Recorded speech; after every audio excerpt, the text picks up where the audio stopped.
Subscribe to our channel by clicking the subscribe button. Click the bell button and enjoy the latest uploads from our channel. अस्सलाम वालेकुम नाज़रीन, आपको अपने channel में welcome कहती हूँ। शुरू करती हूँ अल्लाह के नाम से जो बड़ा ही मेहरबान और नहायत ही रहम करने वाला है। अस्सलातु वस्सलामु अलैका या रसूलल्लाह व अला आलिका व सहाबिका या हबीबल्लाह। नाज़रीन, आज की इस वीडियो में मैं आपको बताऊँगी कि 100 बरस तक मुर्दा रहने के बाद कैसे ज़िंदा हो सकते हैं। नाज़रीन, अक्सर मुफस्सिरीन के नज़दीक ये वाक़या हज़रत उज़ैर बिन शरखिया अलैहिस्सलाम का है, जो बनी इसराइल के एक नबी हैं।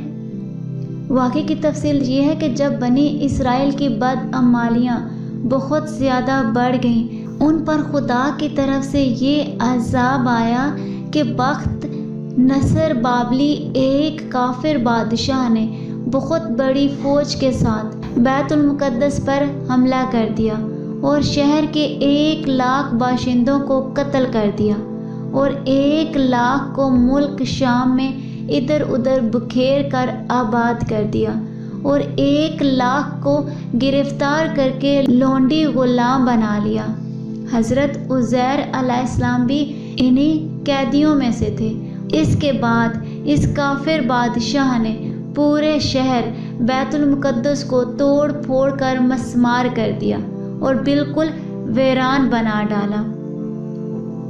नाज़रीन, मैं आपको थोड़ा सा बख्त नसर कौन था के बारे में बता देती हूँ कि कौम अमालका का एक लड़का इनके बुत नसर के पास लावारस पड़ा हुआ मिला।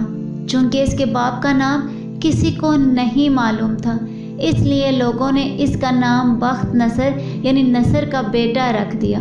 खुदा की शान कि ये लड़का बड़ा होकर कहर असफ बादशाह की तरफ से सल्तनत बाबल पर गवर्नर मुकर्रर हो गया।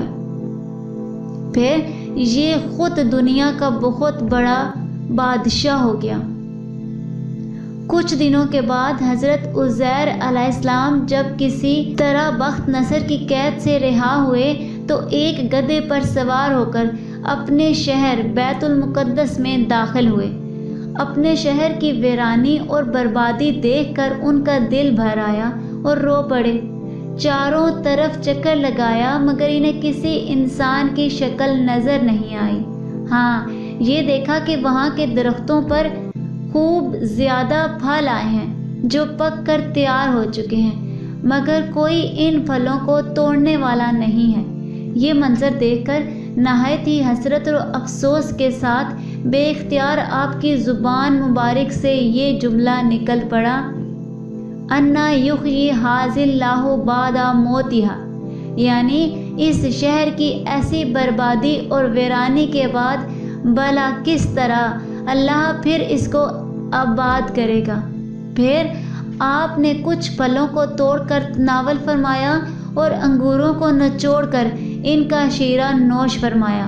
फिर बचे हुए फलों को अपने थैले में डाल लिया और बचे हुए अंगूर के शीरे को अपनी मश्क में भर लिया और अपने गधे को एक मजबूत रस्सी से बांध दिया और फिर एक दरख्त के नीचे लेटकर सो गए और इसी नींद की हालत में आपकी वफ़ात हो गई। और अल्लाह ने दरिंदों, परिंदों, चरिंदों और जिन्नों, इंसान सब की आँखों से आपको ओझल कर दिया।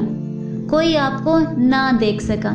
यहाँ तक कि 70 बरस का ज़माना गुजर गया तो मुल्क फ़ारस के बादशाहों में एक बादशाह अपने लश्कर के साथ बैतुल मुक़द्दस के वीराने में दाखिल हुआ और बहुत से लोगों को यहाँ लाकर बसाया और शहर को फिर दोबारा आबाद कर दिया और बचे कुचे बनी इसराइल को जो एतराफ़ में बिखरे हुए थे सबको बुला बुला कर इस शहर में आबाद कर दिया और इन लोगों ने नई इमारतें बनाकर और किस्म किस्म के बागात लगाकर इस शहर को पहले से भी ज़्यादा खूबसूरत और बारौनक बना दिया।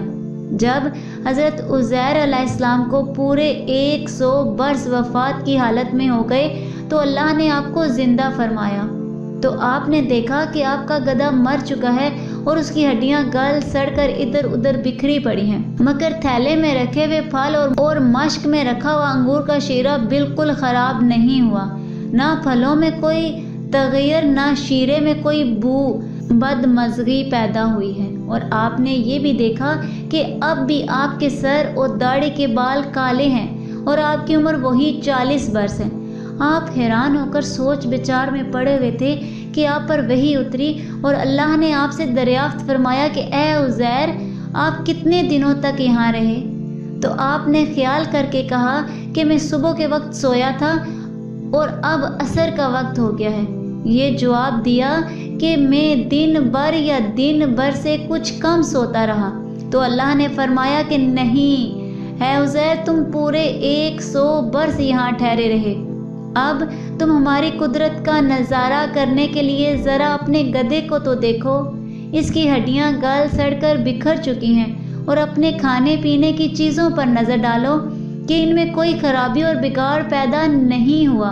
फिर इरशाद फरमाया कि ए उज़ैर, अब तुम देखो कि किस तरह हम इन हड्डियों को उठाकर इन पर गोश्त पोस्त चढ़ाकर इस गधे को जिंदा करते हैं। चुनाचे हज़रत उज़ैर अलैहिस्सलाम ने देखा कि अचानक बिखरी हुई हड्डियों में हरकत पैदा हुई और एकदम तमाम हड्डियां जमा होकर अपने अपने जोड़ से मिलकर गधे का ढांचा बन गया और फिर लम्हा भर में इस ढांचे पर गोश्त पोस्त भी चढ़ गया और गधा जिंदा होकर अपनी बोली बोलने लगा।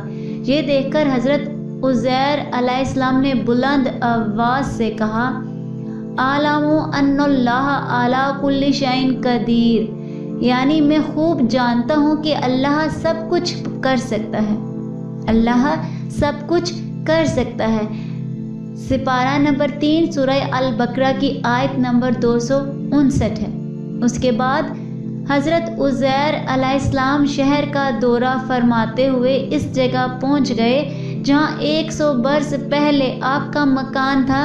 तो ना किसी ने आपको पहचाना, ना आपने किसी को पहचाना। हाँ, अलबत्ता ये देखा कि एक बहुत ही बूढ़ी और अपाहज औरत मकान के पास बैठी है जिसने अपने बचपन में हज़रत उज़ैर अलैहिस्सलाम को देखा था।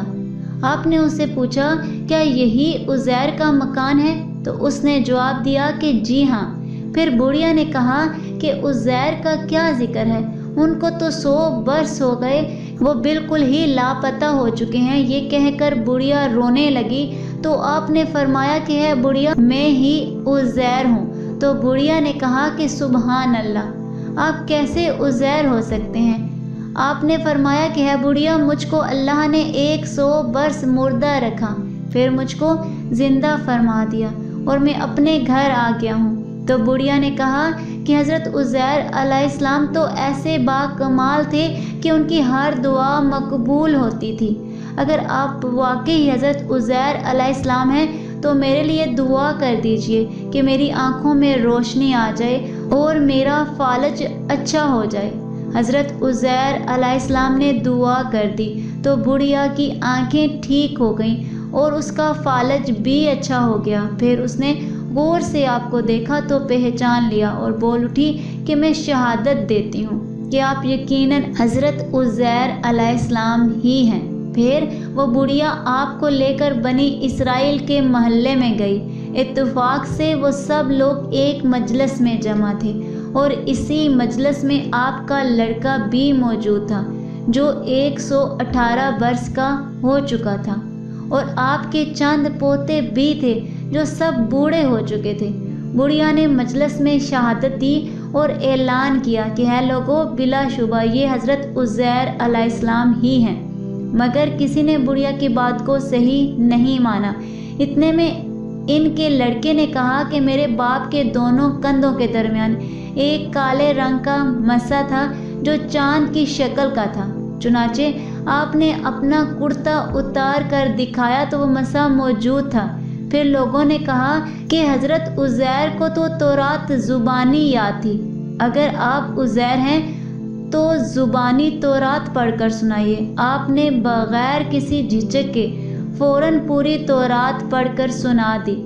बख्त नसर बादशाह ने बैतुल मुक़द्दस को तबाह करते वक्त 40,000 तौरात के आलमों को चुन चुन कर कत्ल कर दिया था और तौरात की कोई जिल्द भी उसने ज़मीन पर बाकी नहीं छोड़ी थी। اب یہ سوال پیدا ہوا کہ حضرت عزیر نے تورات صحیح پڑھی ہے یا کہ نہیں۔ تو ایک آدمی نے کہا کہ میں نے اپنے باپ سے سنا ہے کہ جس دن ہم لوگوں کو بخت نصر نے گرفتار کیا تھا، اس دن ایک ویرانے میں ایک انگور کی بیل کی جڑ میں تورات کی ایک جلد دفن کر دی گئی تھی۔ اگر تم لوگ میرے دادا کے انگور کی جگہ کی نشاندہی کر دو تو میں تورات کی جلد برآمد کروں گا۔ اس وقت پتہ چل جائے گا کہ حضرت عزیر نے جو تورات پڑھی ہے وہ صحیح ہے یا کہ نہیں۔ چنانچہ لوگوں نے تلاش کر کے زمین کھود کر تورات کی جلد نکال لی تو حرف بہ حرف حضرت عزیر کی زبانی یاد کی ہوئی تورات کے مطابق تھی۔ یہ عجیب و غریب اور حیرت انگیز ماجرا دیکھ کر سب لوگوں نے ایک زبان ہو کر یہ کہنا شروع کر دیا کہ بے شک حضرت عزیر یہی ہیں اور یقیناً یہ خدا کے بیٹے ہیں۔ چنانچہ اسی دن سے یہ غلط اور مشرکانہ عقیدہ یہودیوں میں پھیل گیا کہ نعوذ باللہ حضرت عزیر خدا کے بیٹے ہیں۔ چنانچہ آج تک دنیا بھر کے یہودی اس باطل عقیدے پر جمے ہوئے ہیں کہ حضرت عزیر علیہ السلام خدا کے بیٹے ہیں۔ اللہ نے قرآن مجید کی سورہ بقرہ میں اس واقعے کو ان لفظوں میں بیان کیا ہے۔ آیت نمبر 259، یا اس کی طرح جو گزرا ایک بستی پر اور وہ ڈھہی پڑی تھی اپنی چھتوں پر، بولا اسے کیوں کر جلائے گا اللہ؟ اس کی موت کے بعد تو اللہ نے اسے مردہ رکھا 100 برس، پھر زندہ کر دیا۔ فرمایا تو یہاں کتنا ٹھہرا؟ عرض کی دن بھر ٹھہرا ہوں گا یا کچھ کم؟ فرمایا نہیں، بلکہ تجھے 100 برس گزر گئے اپنے کھانے اور پانی کو دیکھ کے اب تک بو نہ لایا، اور اپنے گدھے کو دیکھ کہ جس کی ہڈیاں تک سلامت نہ رہی، اور یہ اس لیے کہ تجھے ہم لوگوں کے واسطے نشانی کریں، اور ان ہڈیوں کو دیکھ کیونکہ ہم انہیں اٹھان دیتے اور پھر گوشت پہناتے ہیں۔ جب یہ معاملہ اس پر ظاہر ہو گیا، بولا میں خوب جانتا ہوں کہ اللہ سب کچھ کر سکتا ہے۔ ان آیتوں میں صاف صاف موجود ہے کہ ایک ہی جگہ پر ایک ہی آب و ہوا میں حضرت عزیر علیہ السلام کا گدھا تو مر کر گل سڑ گیا اور اس کی ہڈیاں ریزہ ریزہ ہو کر بکھر گئیں، مگر پھلوں اور شیرہ انگور اور خود حضرت عزیر علیہ السلام کی ذات میں کسی قسم کا کوئی تغیر نہیں ہوا، یہاں تک کہ 100 برس میں ان کے بال بھی سفید نہیں ہوئے۔ اس سے ثابت ہوتا ہے کہ ایک ہی قبرستان کے اندر ایک ہی آب و ہوا میں اگر بعض مردوں کی لاشیں گل سڑ کر فنا ہو جائیں اور بعض بزرگوں کی لاشیں سلامت رہ جائیں اور ان کے کفن بھی میلے نہ ہوں، ایسا ہو سکتا ہے، بلکہ بارہا ایسا ہوا ہے۔ حضرت عزیر علیہ السلام کا یہ قرآنی واقعہ اس کی بہترین دلیل ہے۔ بیت المقدس کی تباہی اور ویرانی دیکھ کر حضرت عزیر علیہ السلام غم میں ڈوب گئے اور فکر مند ہو کر یہ کہہ دیا کہ اس شہر کی بربادی اور ویرانی کے بعد کیوں کر اللہ اس شہر کو دوبارہ آباد فرمائے گا۔ اس سے ثابت ہوتا ہے کہ اپنے وطن اور شہر سے محبت کرنا اور الفت رکھنا یہ صالحین اور اللہ والوں کا طریقہ ہے۔ آج کی اس ویڈیو میں اتنا ہی، دعاؤں میں یاد رکھیے گا۔ ملتے ہیں اگلی ویڈیو میں، تب تک کے لیے اللہ حافظ۔